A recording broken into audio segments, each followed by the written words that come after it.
bergerak bersama dalam inovasi unggul dalam kualitas dan berdampak untuk masa depan berkelanjutan melalui FPIK Ship. Mari bergerak menciptakan dampak yang berarti. Halo Kang Tete, Sampurasun. Rampes. Selamat datang di podcast Perikanan dan Ilmu Kelautan Universitas Pajajaran. Apa kabarnya nih Kang Tete? Semoga selalu dalam keadaan sehat dan semangat ya. Oke, kalau ngomongin dunia perikanan, biasanya apa sih yang pertama kali muncul di pikiran Kang Teteh? Mungkin banyak yang langsung kepikiran sama laut, nelayan, atau aktivitas penangkapan ikan yang identik banget nih sama laki-laki. Nah, karena itu, di episode podcast kita kali ini, kita akan membahas peran nyata perempuan di dunia perikanan.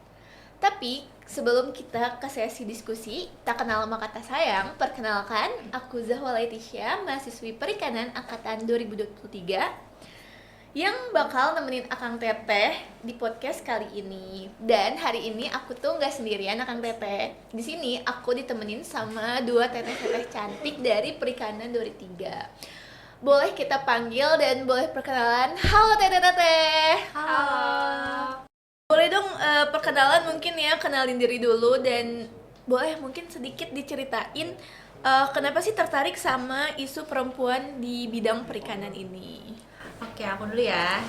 Kenalin Akang Teteh semuanya, aku Kaila Niagara, anak perikanan juga, aku mahasiswi perikanan angkatan 2023. Kalau misalnya ditanya kenapa sih tertarik gitu sama topik ini. Menurut aku kesetaraan gender itu tuh penting juga sih, apalagi di dunia perikanan. Jadi udah terlalu banyak deh yang ngangkat isu kesetaraan gender. Tapi kalau misalnya kita kerucutin lagi ke dunia perikanan itu tuh masih jarang banget. Makanya aku tertarik biar aku juga bisa nyampein ke orang-orang yang masih belum tahu kalau misalnya peran perempuan di dunia perikanan ini tuh sangat penting. Oke, kalau aku sebelumnya kenalin, nama aku Sekar, aku juga mahasiswi perikanan angkatan 2023. Di sini kenapa aku tertarik membahas ini karena kurang lebih sama sih sama Teh Kaila ya, karena kurang adanya informasi, at least kayak dasarnya deh gimana peran perempuan di perikanan ini tuh gimana. Oke, menarik banget sih untuk kita bahas. Karena ternyata isu ini tuh deket banget sebenarnya sama kehidupan masyarakat, tapi kadang masih kurang disadari nih sama banyak orang. Nah, kalau kita ngomongin soal perempuan di dunia perikanan, sampai sekarang tuh masih banyak banget yang nganggep kalau perempuan itu cuma pendamping. Menurut kalian sendiri, kenapa sih stigma itu tuh masih terbentuk di masyarakat? Nah, kalau menurut aku karena orang-orang kayak perikanan, melaut nih, terus ngadepin cuaca ekstrim di laut juga susah kan, pekerjaan yang berat juga. Nah, jadi orang-orang pasti langsung mikir, ini buat kerjaan para laki-laki, ngambil ikan di laut yang berat atau gimana. Padahal kan sebenarnya perikanan nggak sampai di situ aja ya.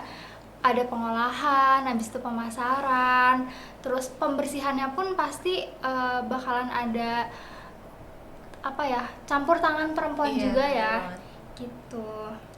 Berarti nih kalau kita lihat lebih jauh, perempuan tuh sebenarnya punya peran besar di rantai usaha perikanan nggak sih Teh? Iya. Nah biasanya perempuan tuh paling dominan terlibat di bagian mana aja sih? Kalau misalnya kita bedah value chain-nya, perempuan ini tuh benar-benar kontribusinya yang besar sekali ya. Apalagi kalau misalnya kita lihat di fase pasca panennya perikanan nih gitu. Nah, perempuan ini tuh bisa bagian sortir, bagian yang ngetes ini tuh masih layak apa enggak buat dijual gitu kan. Terus siapa sih yang bikin ikan asin, bikin ikan filet, atau produk-produk jadi yang udah punya nilai tambah gitu kalau misalnya bukan perempuan. Sedangkan laki-lakinya aja kan udah melaut gitu ya, kerjasama ya. Iya, jadi kita juga tetap perlu peran perempuan gitu. Bahkan aku pernah baca data salah satu jurnal sosial ekonomi itu tuh ada di Kabupaten Karawang. Nah, datanya itu menyebutkan kalau misalnya kontribusi perempuan terhadap pendapatan keluarga ini tuh ada di rata-ratanya sekitar 64,9%. Itu tuh udah gede banget kan, gitu. Jadi peran perempuan di dunia perikanan ini tuh benar-benar krusial sih menurut aku. Nah, berarti sebenarnya peran perempuan tuh juga sangat ikut terlibat di budidaya itu sendiri ya, Teh. Iya. Tapi nih menurut kalian, apakah masih ada batasan tertentu buat perempuan di sektor ini? Sebenarnya kalau ngomongin batasan pasti ada batasan karena nggak semuanya perempuan bisa langsung terjun ya. Nah contohnya deh di budidaya banyak juga sih perempuan yang turun langsung ke lapangan, cuman kayaknya nggak langsung skala besar. Mungkin bisa skala yang ada di rumah, budidaya di rumah atau sekitar rumah yang nggak terlalu besar. Jadi buat manage pakannya, sortir benihnya, paling kerjanya yang kayak gitu-gitu. Jadi masih bisa diberdayakan perempuan di bagian situ. Iya sih. Berarti kalau kita lihat dari pembagian peran gender itu sendiri, kenapa sih akhirnya nih laki-laki dan perempuan di sektor perikanan tuh punya pembagian kerja yang beda-beda? Menurut aku karena stereotype orang-orang jadi turun-temurun gitu loh. iya. Kalau misalnya laki-laki kuat jadi dia khusus ngelaut gitu, khusus cari ikan, khusus cari kerjaan yang Yang emang berat iya ya, yang Teh. tenaganya juga perlu kuat gitu. Sedangkan perempuan tuh udah di rumah aja gitu loh. Banyak stereotip yang ibaratnya nganggep perempuan itu lemah gitu. Underestimate Iya, ya. underestimate bener banget. Nah, terus tapi ini juga ada alasan logisnya kenapa bisa dibeda-bedain, cewek kerjanya ini, cowok kerjanya ini. Karena ada asumsi biologis kalau laki-laki itu memang lebih kuat secara fisik.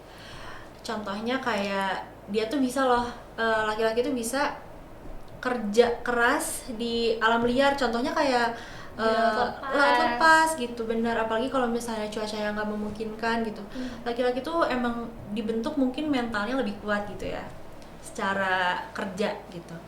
Sedangkan perempuan emang tipe-tipenya yang kayak teliti, anggun, terus ulet gitu di bidang tertentu. Makanya perempuan ini tuh dibawanya ke tadi bagian distribusi, pemasaran, pengolahan juga gitu.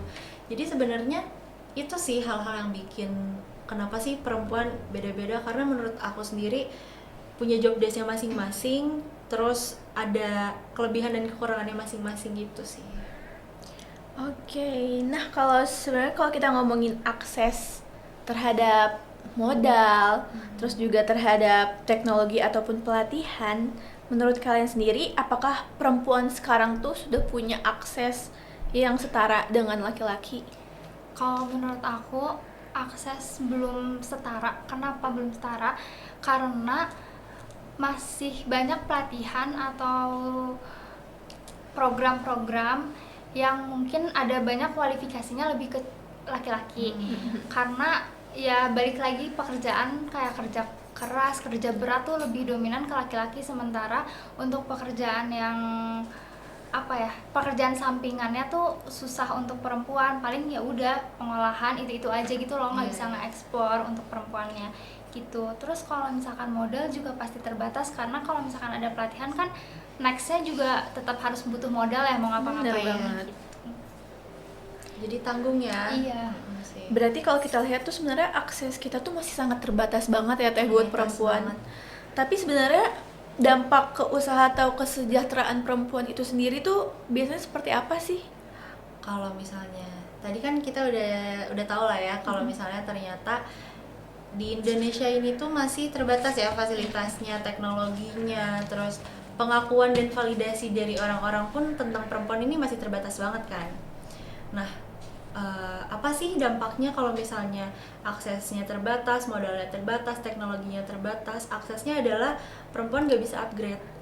Misalnya yang udah punya usaha gitu, mereka jadi nggak bisa scale up untuk usaha mereka. Misalnya kayak at least jualan di e-commerce, pemasarannya kurang gitu. Atau sekarang kan udah marak nih TikTok, Iya. harusnya kan bisa dimanfaatin tuh sebenarnya, cuman karena teknologi dan penyuluhannya kurang gitu, tanggung gitu dari segi pemerintah atau pemangku kebijakan yang punya wewenang di situ. Makanya ya kayak gini hasilnya, perempuan-perempuan ini tuh jadi susah untuk scale up ke jenjang yang lebih oke lah ya gitu ya. Jadi tetap aja mandet di situ gitu di usaha kecil.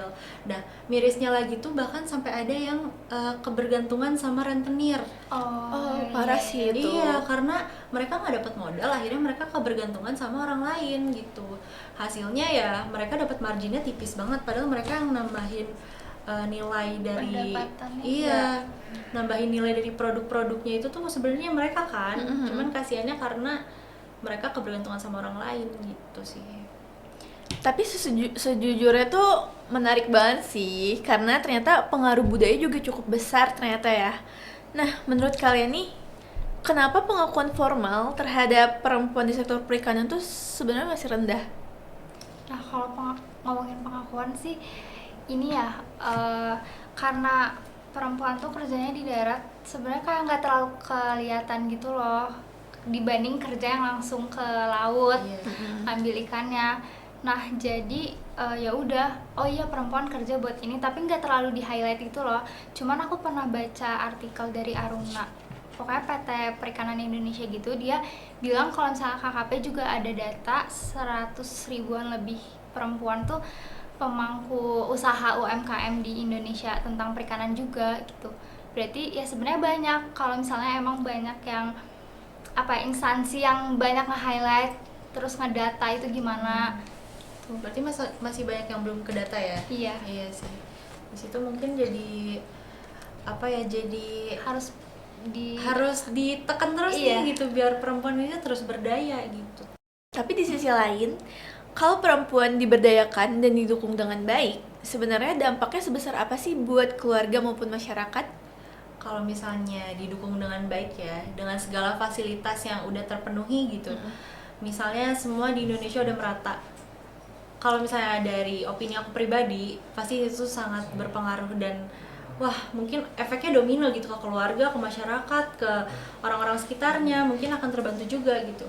Contohnya kayak kalau misalnya pendapatannya udah stabil, gak mungkin dong gizi anaknya terabaikan, ya kan?